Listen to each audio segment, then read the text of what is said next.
Cambia el chip. Cómo afrontar cambios que parecen imposibles. Introducción. A lo largo de nuestra vida aceptamos muchos cambios importantes. El matrimonio, los hijos, las nuevas tecnologías o los nuevos trabajos. No obstante, algunos hábitos los consideramos innegociables. Los fumadores siguen fumando y los niños siguen engordando demasiado.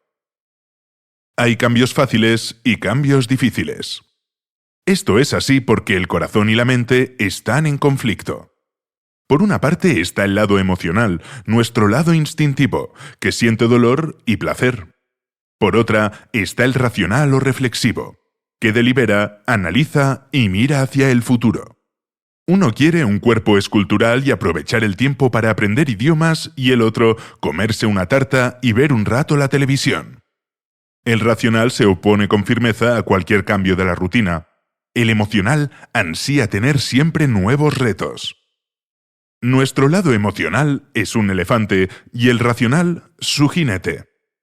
Encaramado sobre el elefante, el jinete sujeta las riendas y parece ser el líder. Pero el control del jinete es precario, porque es muy pequeño comparado con el elefante. El ansia del elefante por la gratificación inmediata es lo opuesto a la fortaleza del jinete, que tiene capacidad para ver a largo plazo, planificar y pensar más allá del momento. Pero el elefante también tiene fortalezas enormes y el jinete debilidades muy serias. El territorio del primero son las emociones, el amor, la compasión, la simpatía y la lealtad o el instinto de proteger a sus hijos. Para progresar hacia un objetivo hay que contar con la energía y la determinación del elefante. El jinete, en cambio, no deja de darle vueltas a las cosas. Tiende a analizar y pensar excesivamente en ellas. En el contexto de la gestión, si queremos que las cosas cambien, tenemos que apelar tanto al jinete como al elefante. El primero aporta planificación y la dirección, y el segundo, la energía. Por lo tanto, si llegamos a los jinetes de nuestro equipo, pero no conseguimos llegar a los elefantes, nuestro equipo tendrá comprensión sin motivación. Si llegamos a los elefantes pero no a sus jinetes, tendremos pasión sin dirección. En ambos casos, los errores pueden paralizar la ejecución. Un elefante reticente y un jinete que piense demasiado pueden hacer que no se produzca ningún cambio. Pero cuando van al unísono, el cambio es fácil. En este libro, Chip Heath y su hermano Dan, dos reconocidos especialistas en comportamiento organizacional, nos explican cómo alinear el jinete con el elefante para que los cambios que emprendamos nos resulten más placenteros y obtengamos mejores resultados.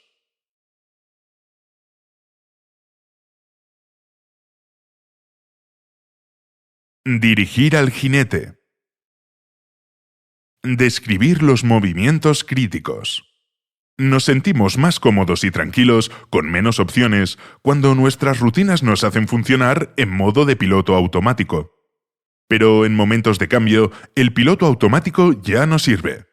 De repente las opciones proliferan y los hábitos rutinarios se transforman en decisiones con las que no estamos familiarizados. El cambio genera nuevas opciones y ambigüedad, lo que paraliza nuestra capacidad de decisión.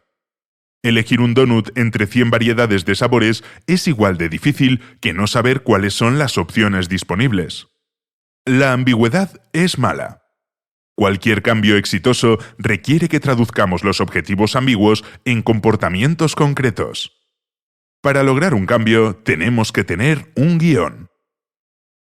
En 1995 se llevó a cabo la privatización del sistema ferroviario brasileño, que quedó dividido en 7 ramales y sus derechos de gestión salieron a subasta. Como era de esperar, el caos fue considerable. La mitad de los puentes de la red necesitaba algún tipo de reparación y el 20% de ellos estaba al borde del colapso. Una empresa privada, GP Investimentos Limited, pujó muy alto por el ramal conocido como Línea del Sur, que recorría los estados meridionales de Brasil y obtuvo la concesión de su gestión. Tras un periodo de dirección provisional, la empresa decidió poner a uno de sus propios ejecutivos, el joven Alexandre Bering, al frente de la nueva compañía, que pasó a llamarse América Latina Logística, ALL. El sistema ferroviario que compró GP era un caos y cuando Bering y su equipo asumieron el mando, con personal y prioridades nuevas, el caos resultó ser aún mayor. La parálisis de decisión habría sido inevitable si Bering no hubiera dejado claro lo que había que hacer exactamente. Su máxima prioridad era salvar a ALL de su precario y ruinoso estado financiero. Para conseguirlo, tanto él como su director financiero, Duilio Carciolari, definieron 4 reglas que iban a regir las decisiones de inversión de la compañía. En primer lugar, únicamente se invertiría dinero en proyectos que aumentaran los ingresos de ALL a corto plazo. En segundo lugar, la mejor solución a cualquier problema era la que, en principio, iba a costar menos dinero, incluso si a largo plazo acababa costando más e incluso si era una solución de menor calidad. En tercer lugar, se daría prioridad a las opciones que permitieran resolver un problema con rapidez sobre las opciones más lentas que permitieran soluciones mejores, pero más a largo plazo. Y en último lugar, era mejor reutilizar o reciclar materiales existentes que adquirir materiales nuevos. Bering no podía permitirse el lujo de planificar a largo plazo. Necesitaba que los suyos avanzaran cuanto antes en una nueva dirección, con la esperanza de que ALL pudiera ganar el tiempo suficiente para llevar a cabo una transformación total. Al concentrarse en los movimientos más importantes, hizo que para los suyos fuera más fácil cambiar de dirección. En 1998, por ejemplo, la compañía tuvo que abandonar el negocio del transporte de grano porque no tenía suficientes locomotoras. De acuerdo con los principios más vale rápido que mejor y minimizar el efectivo a pagar por adelantado, los ingenieros de ALL trabajaban contrarreloj para reparar sus viejas locomotoras, mientras que sus competidores estaban negociando la compra de otras nuevas. Además, los ingenieros de ALL descubrieron cómo aumentar la capacidad de combustible de las locomotoras para que pudieran operar más tiempo sin necesidad de repostar. Esto redujo el tiempo de inactividad e incrementó el número de rutas por locomotora. Algo similar a lo que hizo la compañía Southwest Airlines cuando redujo su tiempo de rotación en la puerta de embarque, el tiempo que transcurre desde que aterriza hasta que vuelve a despegar. Los ingenieros también encontraron otra solución creativa para el problema persistente de las vías en mal estado. En lugar de comprar nuevos raíles de metal que costaban $400 por tonelada, aprovecharon vías de estaciones abandonadas y las instalaron en rutas activas. 3 años después, la disciplina de Bering empezó a dar frutos. Los resultados de ALL pasaron de unas pérdidas netas de 80 millones de reales en 1998 a un beneficio neto de 24 millones de reales en el año 2000. La ambigüedad cansa y pone en peligro los esfuerzos de cambio. El principal mérito de Bering fue eliminarla. En 1995, el mismo año en que comenzó la privatización del sistema ferroviario en Brasil, un grupo de alumnos de bachillerato de Howard, Dakota del Sur, empezó a pensar en un plan de recuperación para su comunidad. Howard y el resto del condado Miner llevaban décadas de recesión. Los puestos de trabajo en el campo y la industria habían ido disminuyendo lentamente y no había nada que los reemplazara. Esta situación provocaba una parálisis de decisión. El problema era simplemente demasiado complejo para resolverlo, por más que no faltase la motivación. El elefante de la comunidad estaba dispuesto a moverse, pero no sabía hacia dónde. Los estudiantes analizaron la situación, hicieron una encuesta y descubrieron, entre otras cosas, que la mitad de los residentes compraba fuera del condado. Estaba claro que si el condado Miner tenía que renacer, había que proporcionar un fuerte impulso a su economía. Los estudiantes descubrieron que había que gastar el dinero de manera local y así mantener los dólares de Miner en el propio condado. Para la presentación de sus conclusiones ante la comunidad, los estudiantes habían preparado una impresionante cantidad de hojas de cálculo, cuadros y gráficos. No obstante, se preocuparon por simplificar todos estos datos en un hecho simple y sorprendente. Habían calculado que si los residentes de Howard gastaban tan solo un 10% más de sus ingresos localmente, impulsarían la economía local en $7 millones. La audiencia quedó impresionada, y la presentación fue mejor de lo que todos esperaban. Los alumnos habían redactado el primer movimiento crítico y los residentes respondieron inmediatamente gastando más dinero en el condado. Un año después, la cantidad de dinero gastada en el condado excedió todas las expectativas. Se habían más que duplicado. El cambio tuvo un efecto dominó. De inmediato, como el condado estaba recaudando más impuestos, tenía más dinero para financiar las otras propuestas que los grupos locales habían considerado. El pueblo de Howard se convirtió en sede de empresas del siglo XXI, como la de un productor de carne orgánica o una de reparación de turbinas eólicas. Para el jinete, un problema grande o importante requiere una solución grande. Pero si la solución es tan compleja como el problema, no cambiará nada. Hay que evitar que el jinete caiga en la introspección y darle un guión que le diga cómo tiene que actuar. Los éxitos de los ferrocarriles brasileños y del condado de Miner tuvieron la suerte de contar con una dirección clara. Apuntar al destino. Nuestro primer instinto, en muchas situaciones de cambio, es ofrecer datos al jinete. Decirle qué es lo que hay que cambiar y ofrecerle cuadros y gráficos que lo demuestren. Esto le encanta al jinete, empieza a repasar los datos, a analizarlos, a buscar lagunas y a debatir con nosotros las conclusiones que hayamos sacado. La fase de análisis le resulta más gratificante que la de la puesta en práctica, y eso es peligroso para el cambio. Sin embargo, cuando apuntamos a un destino atractivo, el jinete empieza a usar sus fortalezas para averiguar cómo llegar hasta allí. Las postales de destino, imágenes de un futuro que el trabajo duro puede hacer posible, pueden ser tremendamente inspiradoras y tener una gran resonancia emocional. Por ejemplo, un objetivo general como llevar una vida más sana tiene que ser necesariamente impreciso y esa ambigüedad hace que nos resulte fácil racionalizar el fracaso. Una solución a ese problema es definir objetivos emocionalmente atractivos a la vez que inequívocos.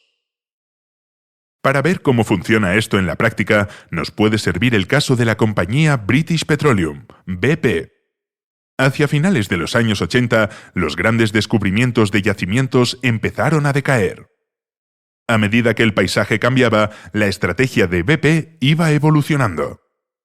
En 1989, los líderes decidieron concentrarse únicamente en los grandes yacimientos y dejar de competir por los más pequeños para evitar así la competencia con centenares de competidores menores. También decidieron atacar los costes porque creían que se gastaba demasiado en exploración. Redujeron sus costes de $5 a $1 por barril. Para reducir costes de manera tan drástica, BP tenía que minimizar el número de pozos secos perforados. El porcentaje de éxito histórico en la perforación de un pozo nuevo era aproximadamente de 1 de cada 8, pero el porcentaje de éxito de BP era mucho más elevado. 1 de cada 5. Sin embargo, para reducir los costes de exploración no bastaba con tener un rendimiento nuevo, sino que se necesitaba uno sin precedentes. Los investigadores de BP empezaron a estudiar exploraciones pasadas y descubrieron que las predicciones de los exploradores eran extraordinariamente precisas. No obstante, estos últimos tenían que venderse ante los directivos para recibir luz verde para perforar. Llegaron a la conclusión de que, si realmente querían perforar un pozo, no tenían más que limitarse a manipular las cifras en una hoja de cálculo. Pensaban que, aunque tuvieran que perforar muchos pozos secos, seguramente encontrarían alguno con petróleo para compensar. Lo primero que tenía que hacer un ejecutivo de BP que quisiera recortar los costes de exploración en un 80% sería eliminar esa falsa sensación de comodidad y ambigüedad en el objetivo que hacía que la justificación aumentase. Ian Bunn, director de exploración de BP en aquel momento, descubrió una forma de eliminar la posibilidad de que sus exploradores escurriesen el bulto. Anunció su nueva visión: prohibidos los pozos secos. Este objetivo fue muy eficaz para acabar de raíz con dos tipos de justificaciones para las operaciones de perforación mal diseñadas. Una era la del aprendizaje, la noción de que, incluso si no se localiza un pozo en particular, el equipo aprenderá tanto en el proceso que las operaciones futuras serán más exitosas. La otra justificación era que ciertos pozos tenían valor estratégico. Un pozo podría ser estratégico o no, pero a partir de ahora, más valía que no estuviera seco. La idea de eliminar los pozos secos llevó a los exploradores a ser más sistemáticos a la hora de elaborar los mapas y agregar la información disponible. Cuando BP no dejó ningún espacio en el que esconderse, los empleados dejaron de intentar hacerlo. Reforzaron sus análisis y tomaron menos decisiones basadas en probabilidades.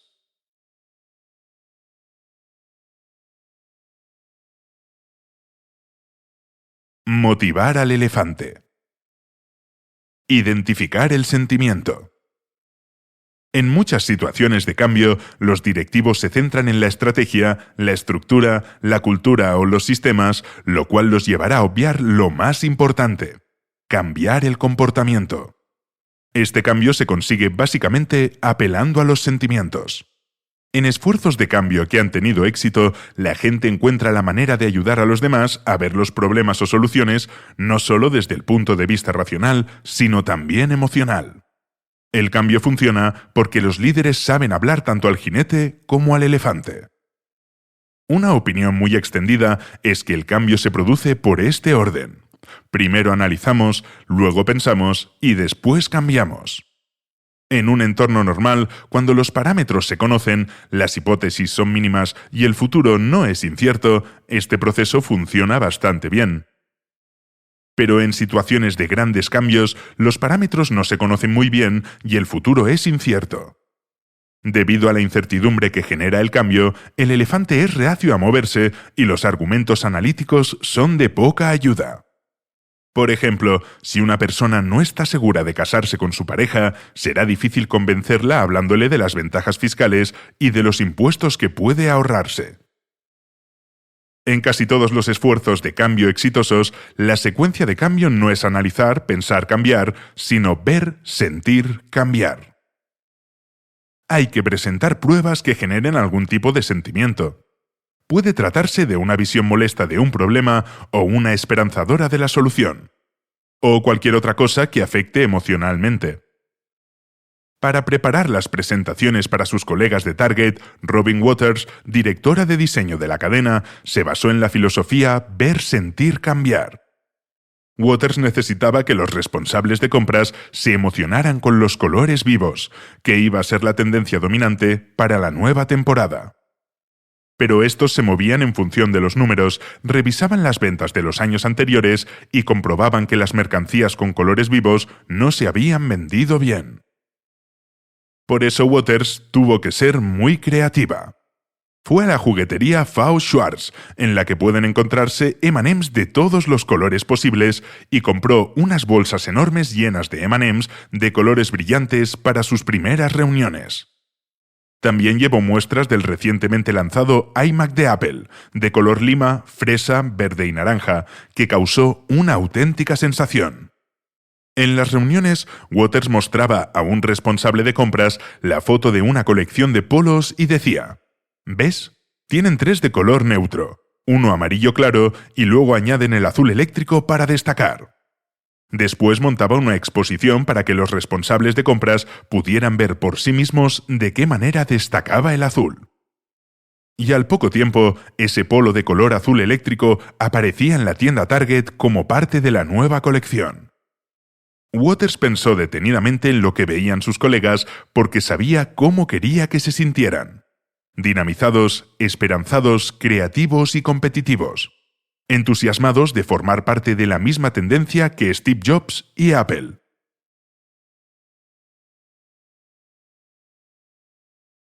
Reducir la dimensión del cambio.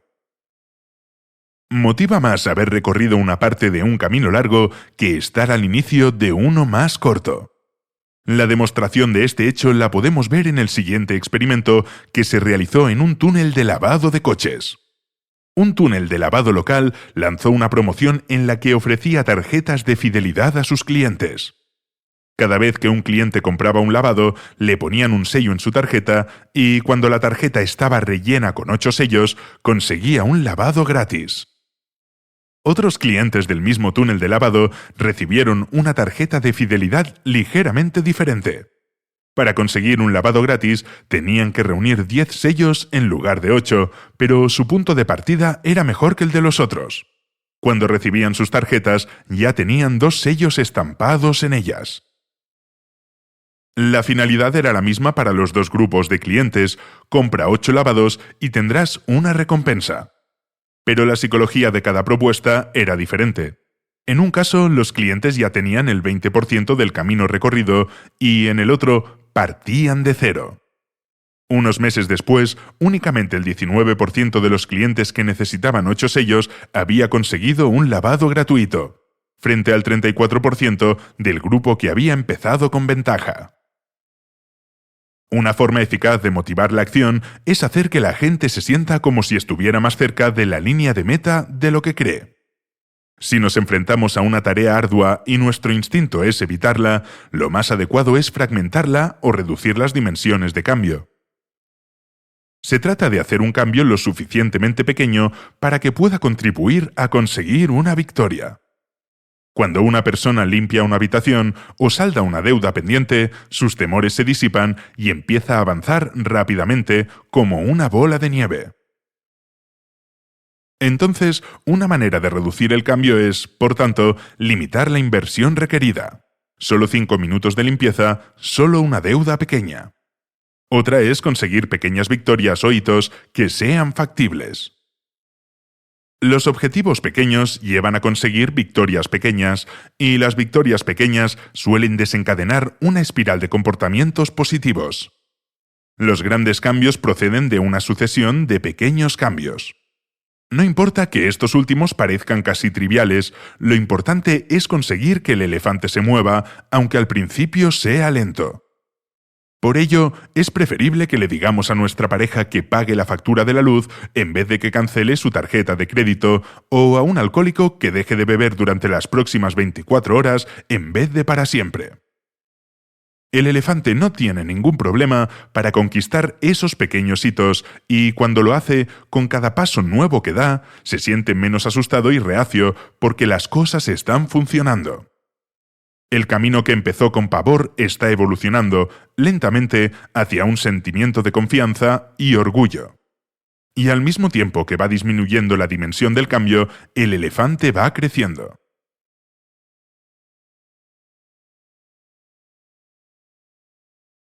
Hacer que se sientan orgullosos. A la hora de elegir, tendemos a confiar en uno o dos modelos de decisión básicos: el modelo de las consecuencias y el de identidad.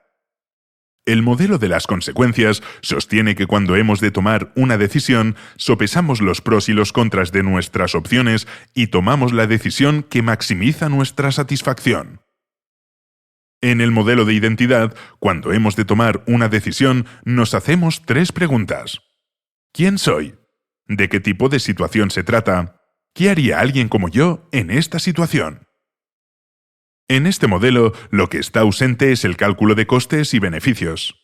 Un ejemplo clásico son los votantes de los partidos políticos que, por lo general, rara vez actúan por interés propio y casi siempre por la identificación que sienten hacia uno u otro candidato o formación política.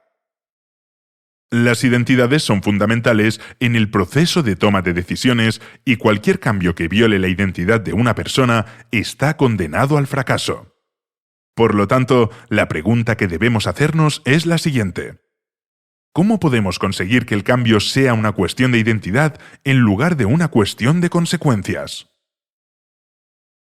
La identidad desempeña un papel crucial en prácticamente todas las situaciones de cambio. Para ver su importancia en el contexto empresarial, consideraremos una empresa inventora de una identidad que acabó convirtiéndose en el motor de su éxito. La empresa Brasilata, una compañía manufacturera brasileña de 170 millones de dólares, se dedica a la producción de latas de acero. Es una industria madura, con poco crecimiento y poca emoción, pero Brasilata supo desafiar el estereotipo de fabricante aburrido y anclado en el pasado y labrarse la fama de ser la más innovadora de América Latina. El hecho de que un fabricante de latas tenga fama de innovador se debió al hecho de que los fundadores de Brasilata se inspiraran en la filosofía de los fabricantes de coches japoneses como Honda y Toyota, que daban autoridad a los empleados de primera línea para hacerse cargo de su propio trabajo. Por ejemplo, en Toyota, si un empleado localizaba un defecto, podía interrumpir la línea de montaje. Toyota y Honda, además, solicitaban activamente ideas innovadoras a sus empleados. En 1987, los fundadores de Brasilata lanzaron un programa de innovación entre sus empleados inspirado en las dos empresas japonesas. Una nueva identidad era el núcleo del programa. Los empleados de Brasilata empezaron a llamarse inventores, y cuando se incorporaban, se les pedía que firmaran un contrato de innovación. En él se les animaba a estar atentos a cualquier innovación o idea potencial para mejorar productos o procesos de producción y reducir los costes del sistema. Los procedimientos desarrollados en la empresa hicieron que fuera muy fácil para los inventores proponer sus ideas. El programa tuvo tanto éxito que superó todas las expectativas. En 2008, los empleados presentaron una media de 145,2 ideas por inventor. Esa cifra situaba a Brasilata al mismo nivel que los marcadores de tendencias japoneses que habían inspirado el programa. La identidad de inventor que creó la empresa fue lo que impulsó su éxito y la satisfacción de sus empleados. Ningún empleado de Brasilata había nacido inventor. Les hablaron de la identidad y les gustó. Parecía un reto que merecía la pena aceptar.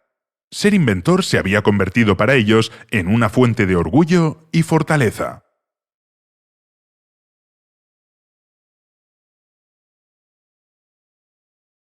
Allanar el camino. Modificar el entorno. Si queremos que alguien cambie, podemos proporcionarle una dirección clara, jinete, o aumentar su motivación y determinación, elefante.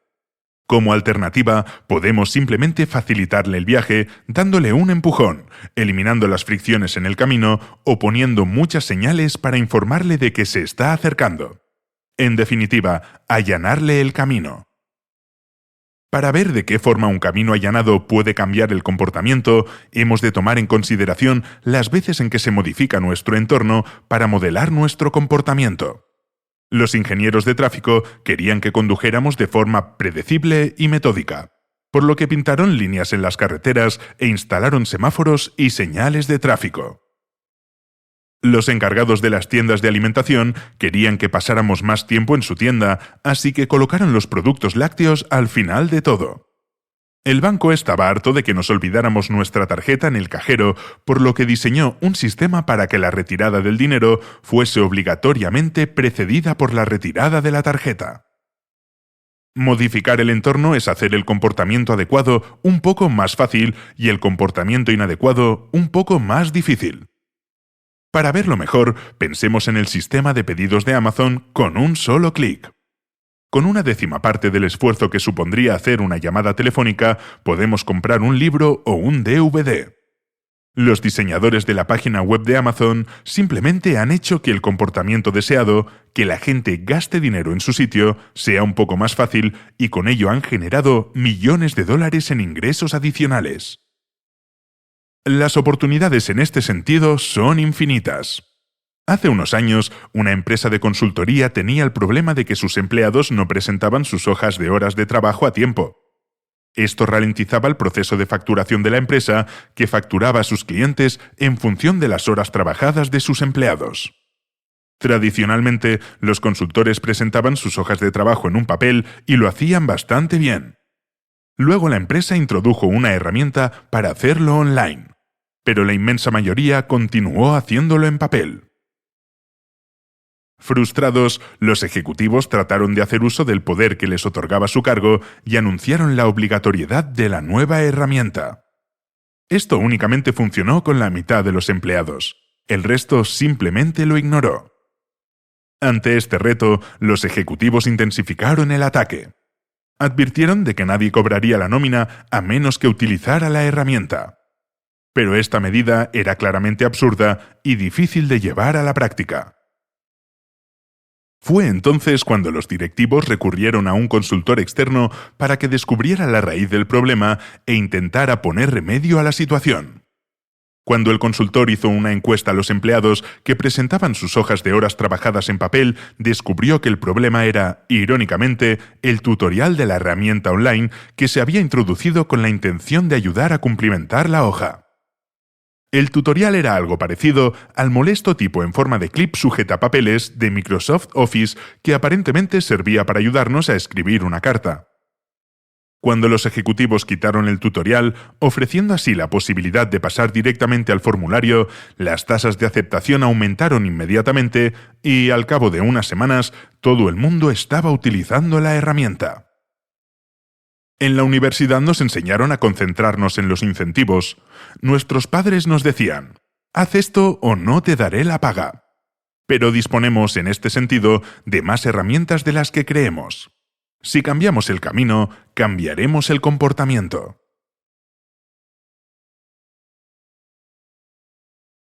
Crear hábitos.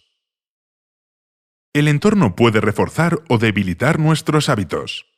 Por ello, si queremos cambiar, hemos de cambiar nuestro entorno. Nuestros hábitos están profundamente asociados a nuestro entorno. Según un estudio sobre personas que han hecho cambios en sus vidas, el 36% de los cambios exitosos se asociaban a traslados a una nueva ubicación y únicamente el 13% de los cambios no exitosos incluían un traslado. Pero crear un hábito no solo tiene que ver con el entorno, también es mental. Sería muy difícil cambiar el entorno de forma que nos obligara a aprender a tocar el piano, por ejemplo. Para crear un hábito que favorezca el cambio que estamos intentando hacer, fundamentalmente tenemos que tener presentes dos cosas. El hábito tiene que favorecer nuestra misión y el hábito tiene que ser fácil de adoptar. El general William Gus Pagonis dirigió la operación de logística en la Guerra del Golfo bajo el mando del presidente George H.W. Bush. Pagonis era responsable de mover 550.000 soldados y su equipamiento por todo el mundo, disponer de lo necesario para servir 122 millones de comidas, suministrar 4,9 billones de litros de combustible y otras tantas cosas por el estilo. Una comunicación clara y eficiente en este sentido fue esencial. Cada mañana, el general Pagonis tenía una reunión que empezaba a las 8 de la mañana y terminaba a las 8:30. Su innovación consistía en introducir dos cambios importantes en esta rutina. En primer lugar, abrió la reunión a todo el mundo y obligó a que hubiera, como mínimo, un representante de cada grupo funcional. De ese modo, se aseguró un intercambio libre y abierto de información por toda la organización.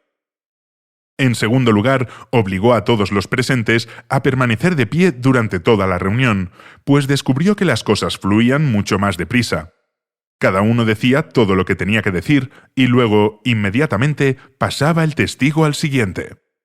En raras ocasiones, cuando alguien empezaba a alargarse demasiado, la presión del grupo era tal que la conversación rápidamente volvía a centrarse.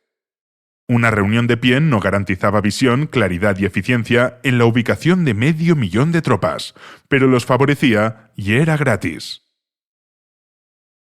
Cuando el cambio es difícil de adoptar, crea su propio problema de cambio independiente. Por ejemplo, si estamos intentando hacer más ejercicio y decidimos crear el hábito de ir al gimnasio, únicamente estaremos cambiándole el nombre al problema esencial. Sería más productivo intentar empezar creando un hábito más fácil, como prepararse la ropa de deporte antes de acostarse o pedirle a un amigo que realmente haga ejercicio que nos recoja de camino al gimnasio. Para allanar el camino hay dos estrategias fundamentales: modificar el entorno y crear hábitos.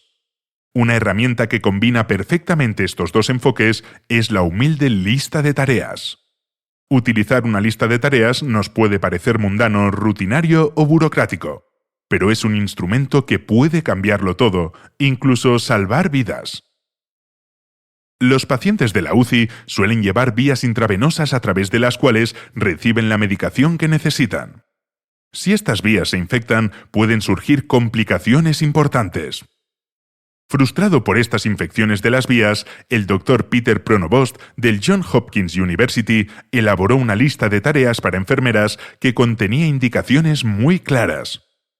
Hay que lavarse bien las manos antes de insertar una vía. Hay que desinfectar la piel del paciente con antiséptico en el punto de inserción, etc. La lista no tenía nada nuevo ni polémico, pero sus resultados fueron sorprendentes. Cuando se puso en práctica en la UCI de varios hospitales de Michigan durante un periodo de 18 meses, las infecciones causadas por las vías desaparecieron casi por completo, lo que ahorró a los hospitales unos $175 millones en el tratamiento de las complicaciones asociadas. Algo tan simple como las listas puede tener un impacto muy fuerte porque educan a las personas en lo que es mejor, mostrándoles una forma incuestionable de hacer las cosas. Además, su cumplimiento reduce la probabilidad de error.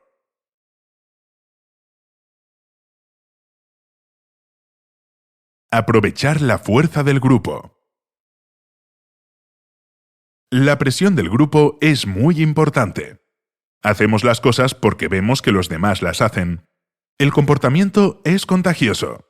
Tenemos una tendencia especial a imitar el comportamiento de nuestros semejantes cuando una situación es desconocida o ambigua, como es el caso de la situación de cambio. Por tanto, si queremos cambiar algo, tendremos que prestar mucha atención a las señales sociales que facilitan un esfuerzo de cambio o lo condenan. Cuando dirigimos a un elefante por un camino desconocido, lo más probable es que siga al grupo, por lo que es conveniente crear uno. En el cuarto de baño de los hoteles suele haber unas pequeñas tarjetas que sugieren a los clientes que reutilicen las toallas, normalmente apelando a un objetivo a favor del medio ambiente como el ahorro de agua. Pero mucha gente no tiene claro que debe reutilizar su toalla, espera que se le mime un poco más y se le dé una toalla limpia cada vez que la necesita. No hay una norma social obvia a la que se pueda remitir, porque no puede entrar en el cuarto de baño de los demás huéspedes. Conscientes del poder del comportamiento contagioso, un grupo de psicólogos sociales convenció al director de un hotel para que pusiera a prueba una nueva tarjeta en el baño del hotel. No hacía ningún tipo de mención al medio ambiente, sino que simplemente decía: la mayoría de los huéspedes del hotel reutilizan sus toallas al menos una vez durante su estancia. El experimento funcionó. Los huéspedes que tenían la tarjeta en su baño tenían un 26% más de probabilidades de reutilizar sus toallas. Siguieron el ejemplo de la mayoría.